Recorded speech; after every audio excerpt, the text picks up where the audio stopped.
Did you know that operating a forklift is a specialized job that requires training and authorization by your employer to become a qualified operator? This training video is an introduction to the procedures and safety protocols all employees need to know in the operation of any form of powered industrial truck, or more commonly known as forklifts. This program will cover all required OSHA training material, including the contents of the OSHA standard, types and characteristics of forklifts, pre-operational inspections, basic driving, stability, and load handling, fuels and batteries, and attachments.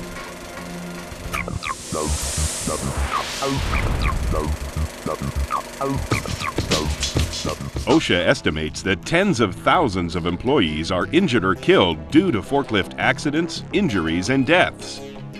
To reduce the number of powered industrial truck accidents, OSHA revised and updated its regulation 29 CFR 1910.178.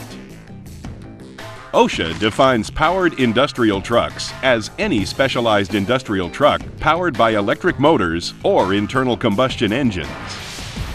This revised OSHA regulation requires initial forklift operator training before any employee can be allowed to operate such equipment. In addition, an employee must go through retraining in case of involvement in an accident or a near miss. The operator is observed driving in an unsafe manner, the operating conditions or the equipment changes, and every 3 years. In addition to your classroom training on powered industrial trucks, hands-on driving training and a driving evaluation should follow. The OSHA regulations are to be made available to all employees. Contact your training instructor or your supervisor to review copies of them.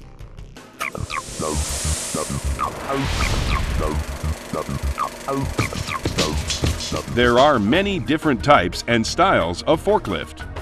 It is important that you understand the trucks your employer utilizes. Familiarize yourself with and reference the operator's manual that comes with the truck you will be using. Powered industrial trucks are divided into 7 classes based on their basic functions and characteristics. Class 1, electric counterbalanced trucks. It has no exhaust and is often used indoors. Class 2, narrow aisle lift trucks and order pickers. If the operator is raised, they must use fall protection. Class 3, electric-powered hand trucks or pallet jacks. This only includes powered pallet jacks, including both the walked-behind jack and the ridden jack. Class 4, solid rubber-tired, combustion-fueled counterbalanced forklifts. These are only to be used on smooth surfaces, usually asphalt or concrete.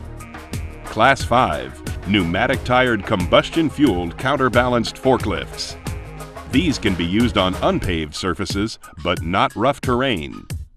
Class 6, tow vehicles, such as the ones used at airports to tow planes and luggage carts.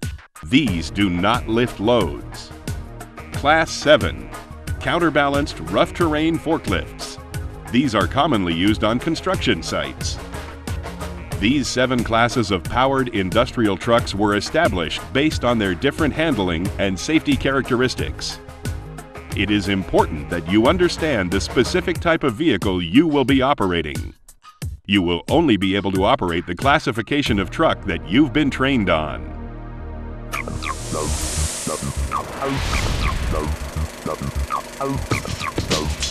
All trucks have hazardous location designations. These designations inform operators if the truck may be used in various flammable, combustible, or hazardous areas. These areas should be properly marked, and any vehicle not meeting the proper safety qualifications should not be operated in these areas. Consult the OSHA Standard 1910.178, Table N1 for more information concerning designated areas.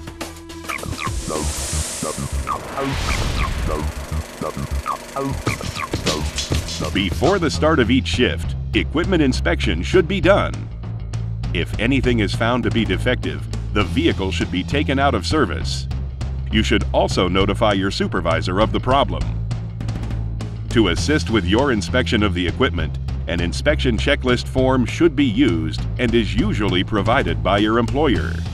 These checklists may also be obtained in the operator's manual or by the equipment manufacturer.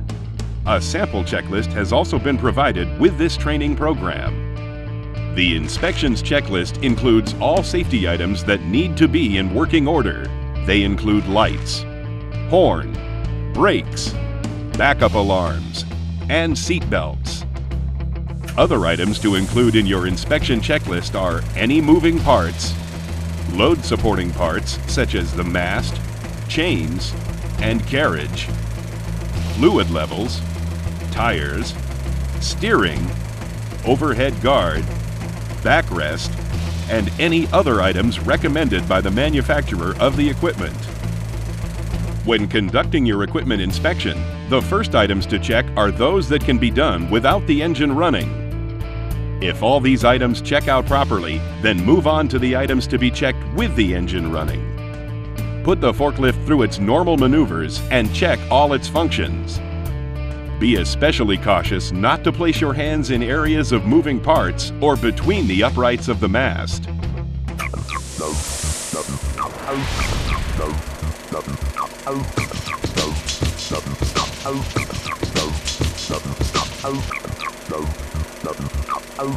Seat belts must be worn on all powered industrial trucks. If your forklift is not equipped with one, contact the manufacturer to obtain one. While operating any powered industrial truck, it is important to keep all body parts inside the operator's area at all times. You must operate the vehicle in designated and safe areas only. Make sure that the driving surface is clean and free of debris or spills. You need to pay close attention and be alert of any obstructions in the aisles you are operating on or of low-hanging items that you may damage.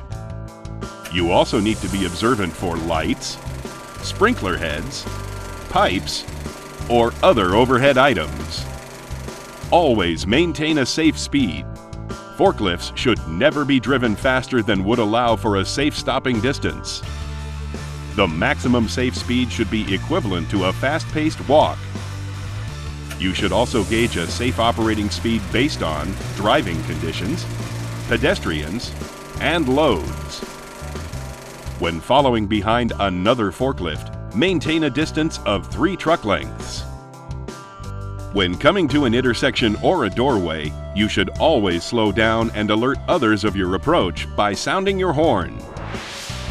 Most powered industrial trucks are designed to be operated by one-person drivers. Do not give rides to others. Do not allow any person to stand or pass underneath a raised load. Do not drive up to anyone standing in front of a fixed object. Always be alert of pedestrians near you and give them the right of way. Be sure to always look in all directions before you begin to operate your vehicle. Some forklifts have rear wheel steering that is different in operating than front wheel steering. Trucks tend to swing wide, and you must compensate for this. When crossing curbs or railroad tracks, do so at an angle. This helps keep at least 2 wheels in contact with the ground to prevent tipping.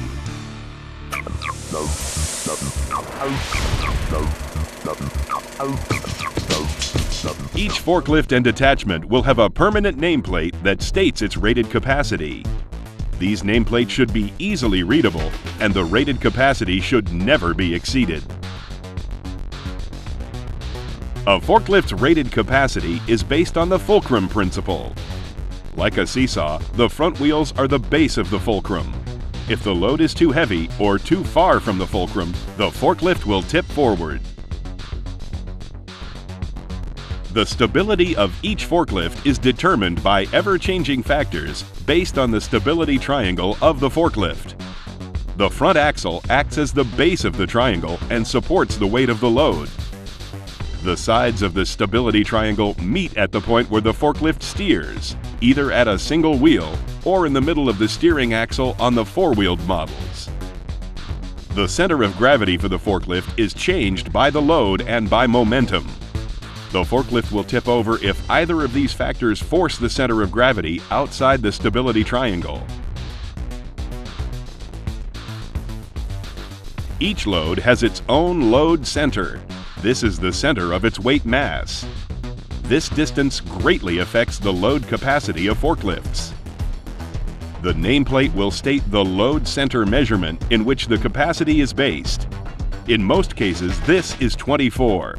This means that the load center should be no further than 24 inches away from the mast of the forklift. If the load center is further away, then the load capacity will diminish. Tilting the mast forward also changes the stability triangle. The mast should never be tilted forward when raised unless it is over a rack or other supporting object. A forklift can also tip over without a load. When a forklift is in motion without a load, the center of gravity is near the rear of the vehicle and very close to the side of the stability triangle. At this point, any quick turn or even an unstable driving surface could cause the forklift to tip over. Another aspect of the stability triangle is the vertical stability or the line of action. This is a vertical line that runs through the forklift's center of gravity. If the line of action shifts outside the stability triangle, the forklift will tip over. Additional factors in keeping the line of action within the stability triangle include the placement of the load on the forks, how high the load is raised, the angle of the floor underneath the forklift, and momentum. In the event of a forklift tipping, do not jump free. You could be crushed beneath the forklift or the load. Brace yourself, hold onto the steering wheel and pull yourself tight up to it. Keep all parts of your body inside the operator's area.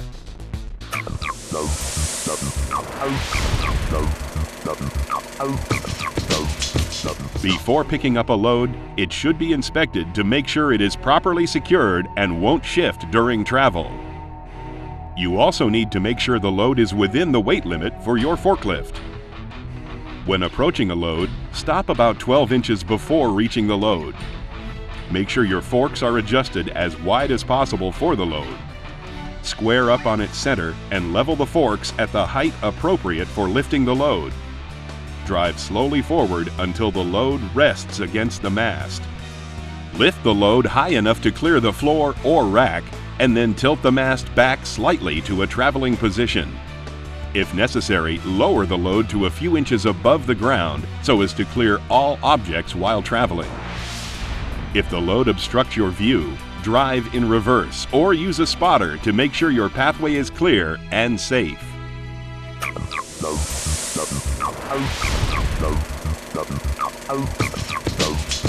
Before using a ramp, make sure it can support the load. Use only approved portable ramps or dock plates. Be sure they are securely in place before using them. When transporting a load on a slope, always keep the forks pointed uphill. When coming down a slope, always do so in reverse so as not to risk losing your load. Never drive across a slope at an angle with or without a load. This can cause the forklift to tip over. Some powered industrial trucks may not be driven on a slope.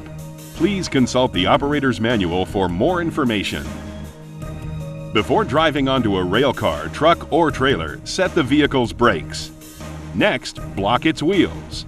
Make sure trailers are supported under their kingpin with a fixed jack or the tractor truck. Finally, check the floor surface to make sure it will support the weight of the truck and your load.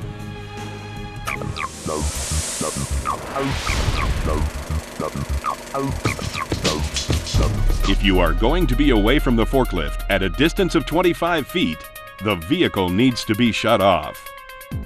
Place the transmission in neutral or park, apply the parking brake, and lower the forks all the way to the ground. Be sure that you are not blocking any exit paths or firefighting equipment. If working in a rail yard, do not park closer than 8 feet from the railroad tracks. If parked on a slope, make sure to place blocks behind the wheels.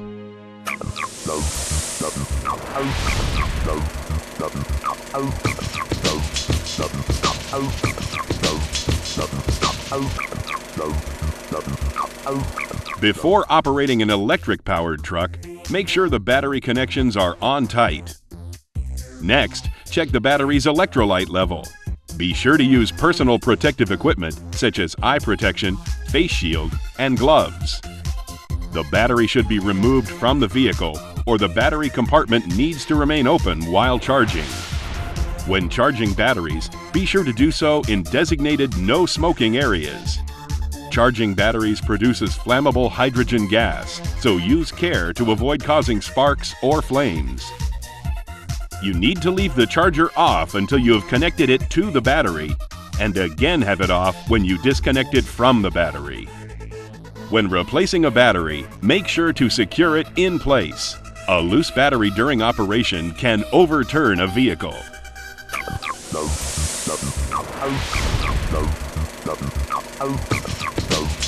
The refueling of vehicles that run on propane, gasoline, or diesel fuels should only be done in designated no smoking areas, and the engines must be turned off.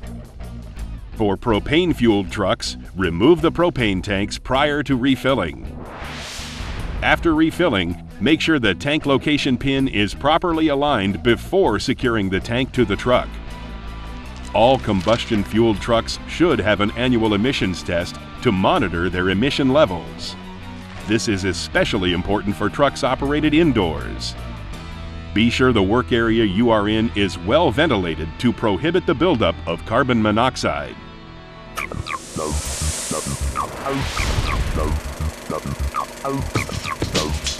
Approved employee platforms may be used to elevate personnel. These platforms are the only method for lifting anyone standing or sitting on the forks. Other attachments may be used if they are approved and have a nameplate stating their capacity. It is important to remember that attachments will change the load center and diminish the capacity of the forklift. Always determine the correct capacity of your equipment before lifting any load. Operating forklifts and any powered industrial truck is an important job.